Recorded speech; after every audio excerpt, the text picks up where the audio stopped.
Hey, hello guys, welcome back to a new fresh vlog of my channel. Hey Sanu.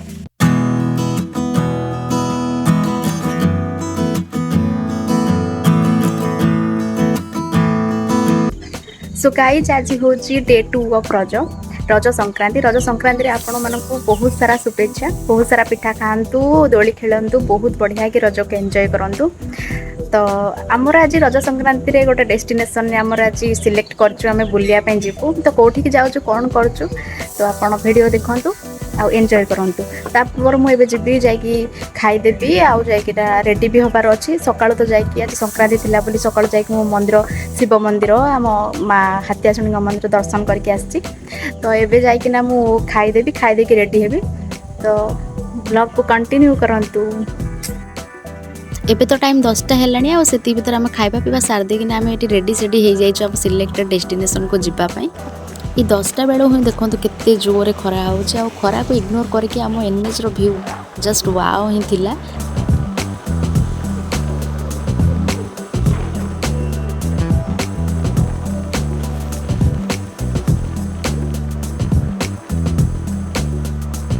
चार जन जाक मत नै के आस मत के खाया को दबो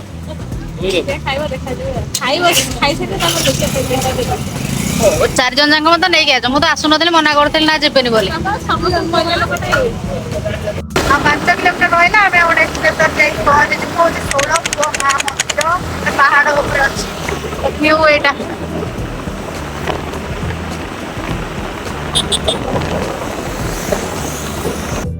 जल्दी जल्दी पळे आसो।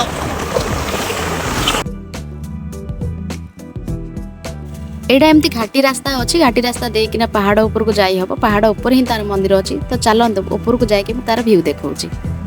अधा पहाड़ जाए तो रास्ता तैयारी है तो गाड़ी नहीं कि आम पलि आसलु हेले एठू आ जाई हबनी। तो गाड़ी ये रखी देकिना आम एबे चल चलिका ऊपर को जीवु। एते खरार तो आसिक आम पूरा थकी जाइलु आ शोष भी जोर होता। और ये गोटे ट्रस्ट थिला जोटा कि फ्रीली पूरा टेस्टी वाला दही पणा दउतले सेठो टिके आम पी देकी ऊपर एबे चलिलु।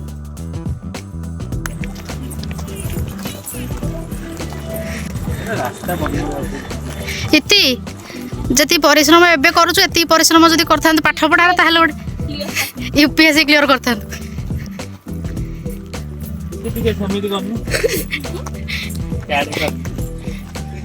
झाड़ा जीवा झाड़ा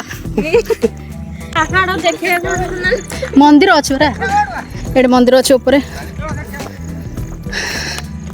तो कोन एति भल लागिलानी कष्ट हेले भी कृष्ण मिले ऊपर चलो कृष्ण मिले ना ना तो नहीं गए पिला मानू दही पानी मागना दही पानी देली आगुआ कहीदेली तांकू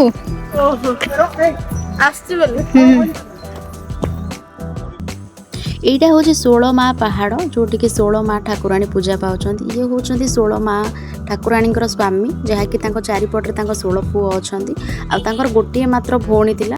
सेठारे पूजा करथुवा ननाठू बुझिकी जानलु जे ये होचंदी ब्राह्मण जे कि से 16 माँ ठाकुराणी झील बाहागर आसते बाहागर करने आ ये होचंदी 16 माँ ठाकुराणी जे कि नाली वस्त्र रे पूजा पाउचंदी आ तांको तळे तांको झील सर्पदर्शन बेशरे एठी पूजा पाउचंदी। तांको बाँ पट्रे अच्छी गोटे बाहागर को आसवा सवारी आ तांको बाँ पट्रे बारिक आउ नाहक। तो ये स्टोरी हूँ झील जिते बड़े जिद करथिला गोटे कजलपाती ता बाहागर नहीं जीव बोली जोटा कि बाहागर कजलपाती नियंतिनी। तो तांको माँ तांको सेठी अभिशाप देथिले कि जदि तू कजलपाती नबा पई जिद करिवु ताहले तू सर्पदर्शन रे मरिबु। तो सेठी सर्पदर्शन बेश ही तांकर शोभा पाउची। तो ये स्टोरी एतिकी ही थिला आ व्यूजटा पूरा बहुत बढ़िया थिला। पहाड़ ऊपर तळ व्यू बहुत बढ़िया थिला।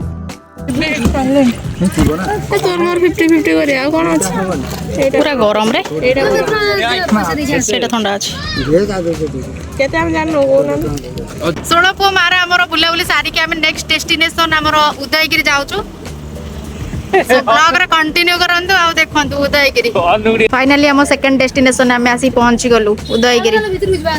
चलो जीवा चलो चलो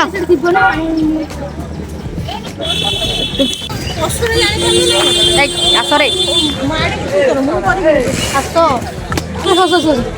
चलो चलो गोटे हाँ जी गोटे ଏଟା କେତେ? 30 ଆଗେ ତୁ ଖାଇଦେ।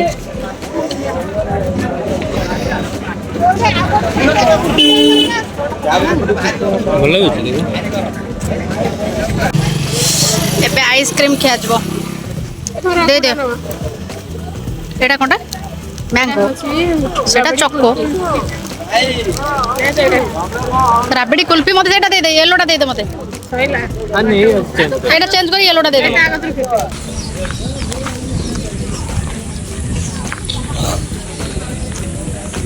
शिला करती तो बाम्फी रॉकबेट वेल।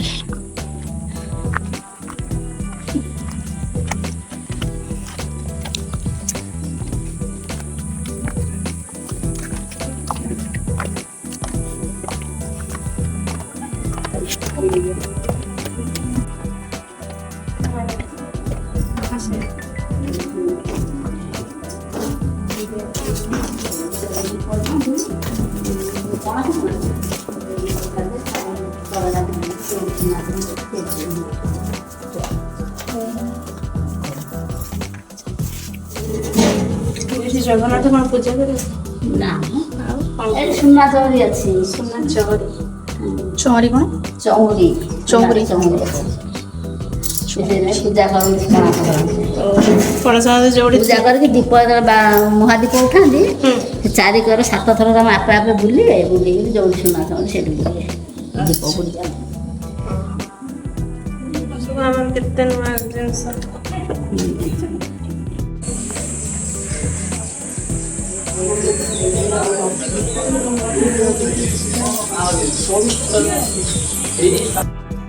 ଏଇଟା ହେଉଛି ଉଦୟଗିରି ପାହାଡ଼ର ଉପର ଭ୍ୟୁଟା। ତ ବଢ଼ିଆ ନ୍ୟାଚୁରାଲ୍ ଭ୍ୟୁଜ୍ ଆପଣଙ୍କୁ ଦେଖିବା ପାଇଁ ଏଠି ମିଳିଯିବ, ଆଉ ବହୁତ ସାରା ବୁଦ୍ଧ ଶାନ୍ତି ସ୍ତୂପ ଆପଣଙ୍କୁ ଦେଖିବାକୁ ମିଳିଯିବ। ତ ଏଇ ପାହାଡ଼ ଉପରେ ଗୋଟେ ମହାକାଳ ମନ୍ଦିର ବି ଥିଲା। ତ ଏପଟ ସାଇଡ଼୍ରେ ଆଉ ଗୋଟେ ବୁଦ୍ଧଙ୍କର ବହୁତ ବଡ଼ ଗୋଟେ ଶାନ୍ତି ସ୍ତୂପ ବି ଥିଲା, ଆଉ ଛୋଟ ଛୋଟ ରୁମ୍ ଟାଇପ୍ର ବି ଥିଲା, କିନ୍ତୁ ସେଇଠି କିଛି ବି ନଥିଲା। ସେଇ ସାମ୍ନାରେ ହିଁ ଗୋଟେ ବଡ଼ ବୁଦ୍ଧ ସ୍ତୂପ ହିଁ ଥିଲା।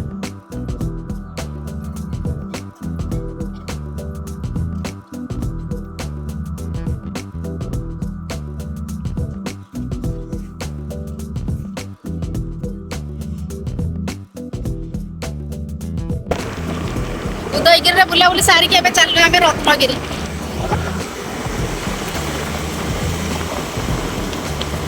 काहे मत काहे देखु बिल्लुआ होड़ा देखा तुमले मोबाइल रो जागा केते बोलि रे सतो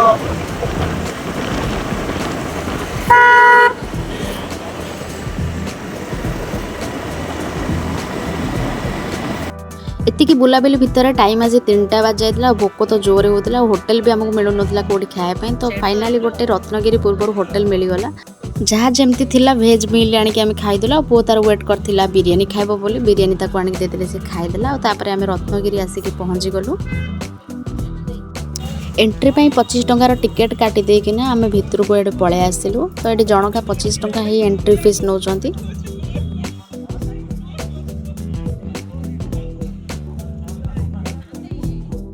ଏଇଠି ଆପଣଙ୍କୁ 100ରୁ ଅଧିକ ଶିଳା ମୂର୍ତ୍ତି ଦେଖିବା ପାଇଁ ମିଳିଯିବ। ଗୋଟେ ଟାଇମ୍ ଅଲଗା ଜାଗାରେ ଚାଲ କରୁଛି।